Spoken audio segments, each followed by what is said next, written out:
Welcome to the Department of Environment Conservation series. I'm Patrice Martin.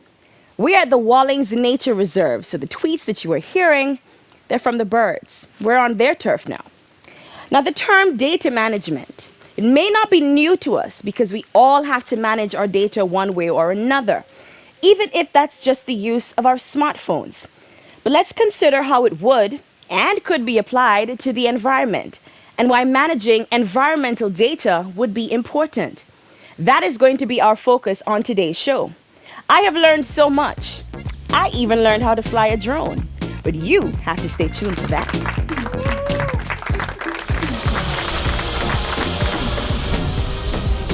So this button does what again? So this button focuses the camera. Okay.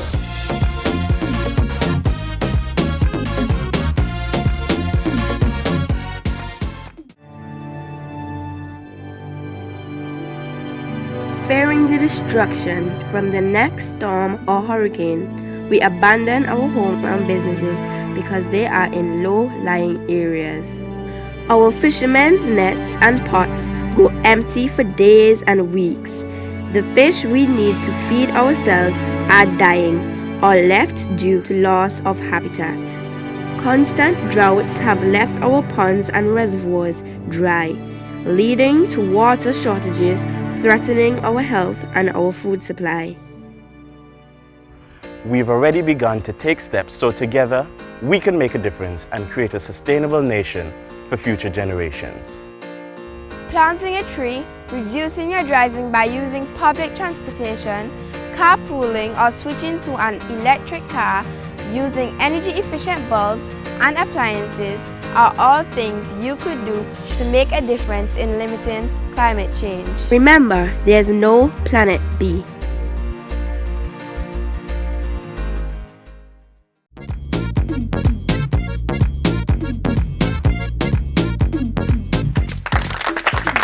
Now, in the Department of Environment, data management is the way that they collect, store, validate, protect, and analyze data. It ensures timeliness, reliability, and accuracy. This means the data management unit in the Department of Environment has a very big job and some cool gear to help them get the job done.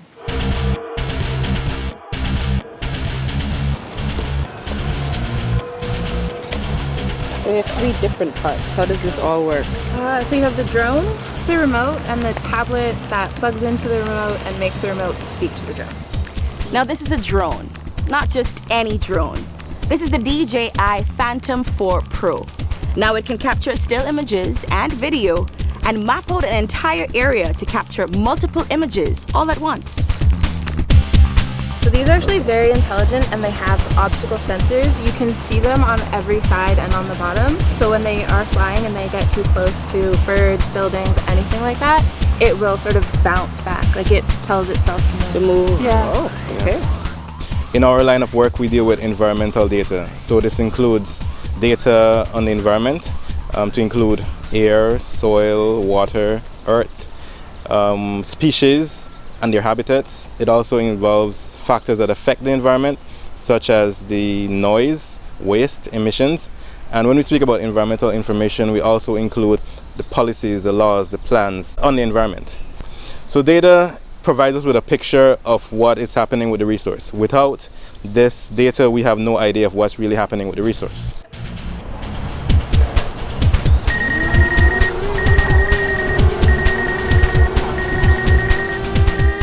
Now from there you can see further down into the same zone. You can.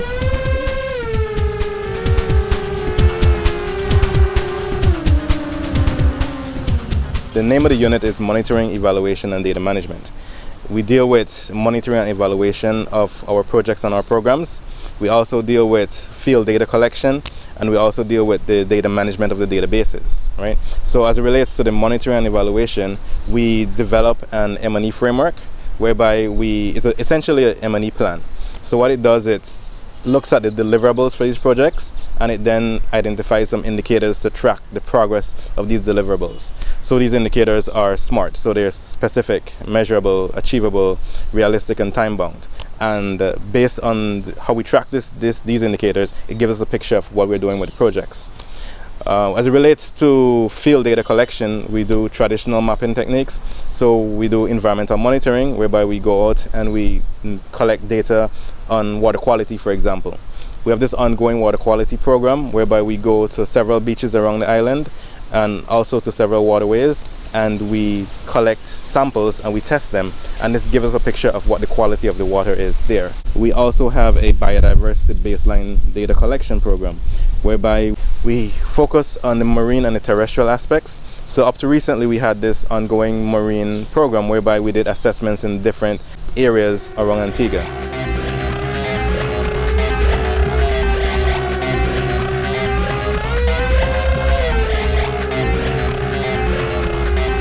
This one would direct the angles of the camera.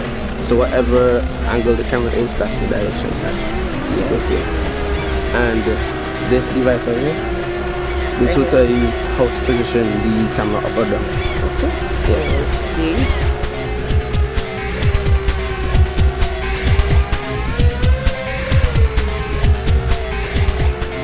So if I go this way. Right, it's looking down. See? Okay. Right. Got you. So if you want to lower the drone, Yeah. just come down like this. Yeah.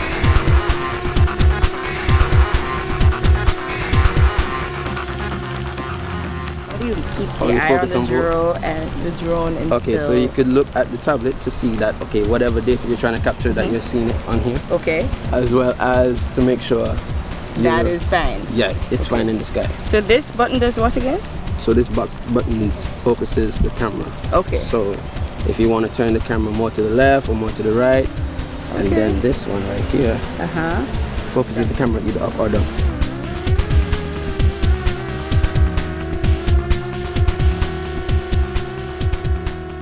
We also manage several databases at the Department of Environment. We have an environment statistics database where we identify thematic areas, and within these areas we have indicators as well. So for example, water resources is a sector. A typical indicator in this area would be the quantity of water that is produced within a time period for a year for example. We also have our knowledge information management system, whereby essentially it's a database where we house all the information data that is generated by the Department of Environment. We recently hired a knowledge information management system specialist, and this person will now come in and then restructure this database. And lastly, we have our environmental GIS database. So GIS is Geographic Information Systems. It gives us an idea of, it's a spatial database essentially. It has two components. So it has the spatial component, whereby it has the geographic coordinates of whatever feature we're mapping. For example, the tree. If we want to map this tree, we go with our device or GPS. We stand next to the tree and then we take the geographic coordinates of that tree. Then in addition to that, we also add in information such as the characteristics of the tree. If we know the age of the tree, we input the age of the tree, the name of the tree, the height, and any other characteristics that we want. Once we've downloaded that data from the GPS, we put it on the system, and then we can then see a point whereby it gives us the exact geographic coordinates of this tree, as well as any attribute data that we've done.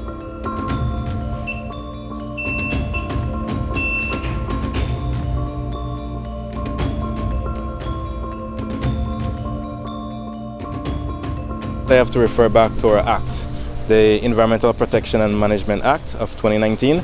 So part 10 of this act speaks about the environmental information, and it clearly articulates the different types of databases that is managed by the Department of Environment. So we have our Environmental Information Management and Advisory System. This is our GIS database. Right? We also have our Natural Resource Inventory. It's a subset of the GIS database, but this database will be housed on an online platform. So persons, the public, will be able to access these environmental data sets. We also have our environment registry, This database speaks specifically about the reporting and monitoring and compliance to multilateral environmental agreements.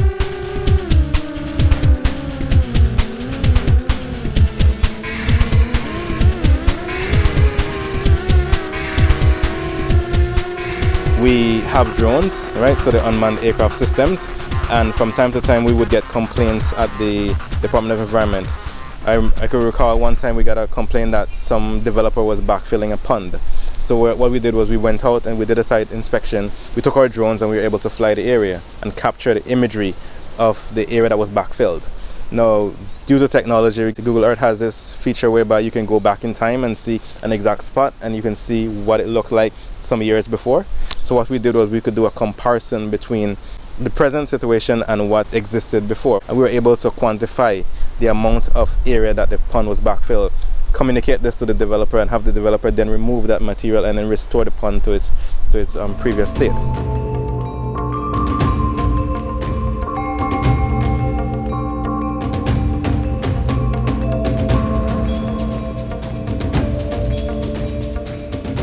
We have an ongoing water quality monitoring program. We are doing what is called as baseline data collection, whereby we go out for a period of time and we do the sampling of these areas, the beaches and the inland waterways, and we get the data. So the period for this baseline data collection is generally 2 years, whereby we go out monthly during that 2-year period and capture the data. We'll take up the samples and then analyze the samples and then get the data, so we can tell you exactly what the salinity is, what the pH is, what the nutrient concentrations are, and we do an average over that time and we get an idea of what the baseline water quality for this area. And so say for example, a year from now, 2 years from now, an incident happens in these areas and the water quality changes, we can then go out and sample, and then with those results compare it to the data that's within our database.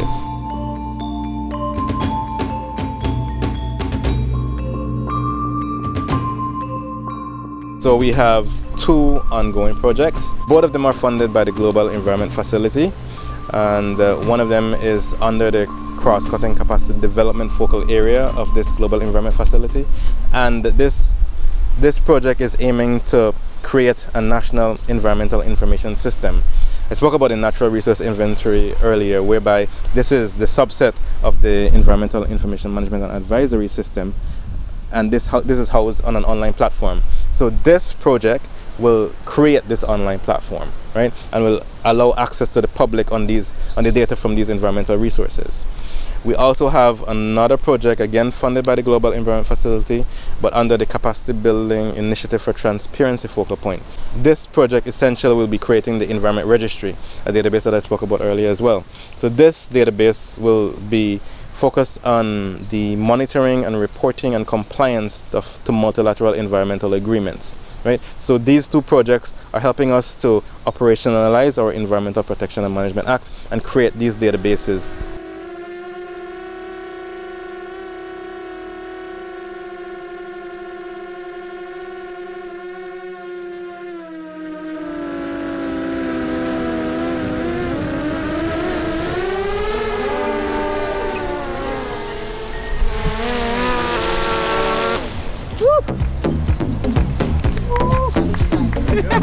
And that's how you fly a drone.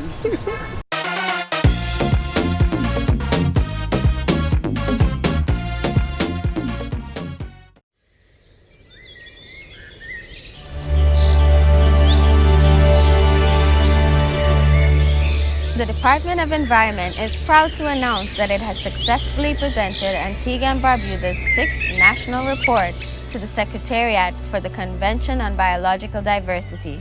As a signatory to the Convention on Biological Diversity, Antigua and Barbuda is required to submit national reports on our progress in the implementation of the objectives within the Convention.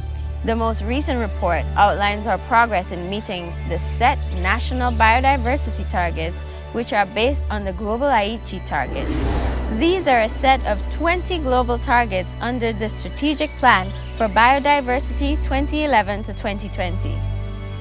The 6th National Report shows that we are making excellent headway in achieving these targets, with 19 of 20 targets on track to be achieved by our set deadline. While we are pleased to have made great headway as detailed in the 6th National Report, we will continue to improve our approach to biodiversity and commit to working with our stakeholders and the public to sustainably manage our biodiversity resources. The Department of Environment wishes to thank you for taking an interest in Antigua and Barbuda's progress and will continue to keep you informed.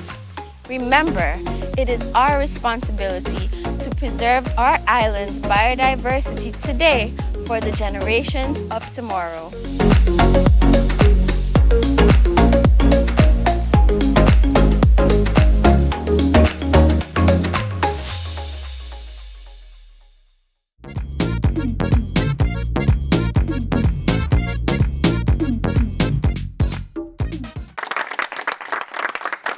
Data is a valuable resource, especially for the Department of Environment. With me is a data management team to discuss projects, geographic information, drones, and environmental monitoring. Let's welcome Jason Williams, data manager in the Department of Environment. Janelle Johnson, geographic information systems consultant. And Orain Nurse, a technical consultant within the Department of Environment. Can you each tell us about the day-to-day role that each of you perform? Our unit is the Monitoring, Evaluation, and Data Management Unit. We, on a daily basis, I coordinate the programs and the projects of the unit. So we have an M&E framework whereby we assess the performance of projects. We also have environmental programs, for example, our environmental monitoring systems. We also do database management, and we also coordinate data management projects. So we have projects whereby we're aiming to create environmental information systems. Okay. And Janelle? Yeah, so day to day I contribute to the IMAS, which is one of the geographic information systems databases that Jason would have mentioned. I create data layers, I update ones that we have, and I identify gaps where we might need to create other data layers in the future. Additionally, I contribute to the environmental monitoring programs that Jason also mentioned, mostly with the drones and the mangrove monitoring. So we go out, we fly, we map the mangroves, and we assess their health and see if there are any interventions that we can take. Pretty fun and pretty cool information. Yeah, I enjoy it. All right. And Orain, what about you? My main duties involve water quality management. So that would involve using water quality samples every month, and then we'll compile the data and then generate a report. Also, I would do environmental monitoring, which would involve the drones, as well as using the Junos, which is a GPS device. Now I notice we have a question from the audience.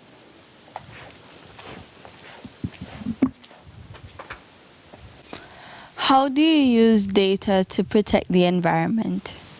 So with the environment, there are sort of indicators that you can use that indicate environmental health. And these can be things like biodiversity extent in a certain area, health of mangroves or a certain kind of population. So at the Department of Environment, we collect data on all of these indicators, and then we can look at them over a time period and see how things are changing and if they're improving or if they're getting worse, and use that to make our decision. Jason, can you explain to us what the Rio Convention is really all about?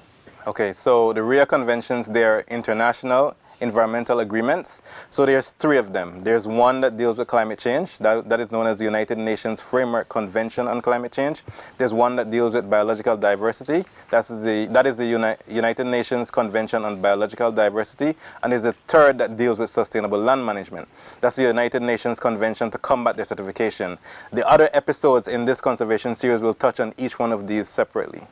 We have another question. So, how does Antigua and Barbuda use data management to fulfill its international obligations under those same Rio conventions? I can speak first about the Climate Change Convention. So we collect data on emissions. So these are greenhouse gases emissions. So we're speaking about carbon dioxide, methane, these gases that go out into the atmosphere. Antigua and Barbuda, under the Climate Change Convention, has that obligation to report on how much we are emitting into the atmosphere. Right? So there's a process involved in this. It's called greenhouse gas inventory, or GHG inventory for short. So the data management unit collects data to then help us report to the Climate Change Convention. Yeah, and we also collect data in partnership with and from other local organizations and NGOs, and we use the data that they're able to provide us to also contribute to this reporting. So that would be things like biological diversity and again, environmental health. Right, and we also take data from the land uses in Antigua. So for example, agriculture or forestry or industrial land uses, and we submit those to the UNCCD, which is the United Nations Convention on Combating Desertification. Jason, can you elaborate on the monitoring and evaluation framework? The Department of Environment implements a series of environmental projects, right? So these are donor-funded projects. So what we do is we need to track the progress of these projects. We want to ensure that they're accomplishing their outputs and their deliverables. So what we do is we look at the projects, we divide them into components, and then with each component we would then select an indicator. Janelle would have spoken about environmental indicators earlier. So the indicator is basically the way how we track the project and how the project is doing over time. Say for example, we have a project that is aiming to conserve a specific area. So what we want to do is an indicator that we would set would be basically to the acreage of forest area that is conserved over a period of time. And what we do is we monitor this over a series of time. So we go in on a yearly basis and then we look at the area and to see if the efforts that are being implemented, such as reforestation, for example, if this is having an effect on the area. And this is how we quantify the area to ensure that the project is meeting its goals. Thank you to the panel and the audience for joining us for another episode of the Conservation Series presented by the Department of Environment. Until next time, I'm Patrice Martin.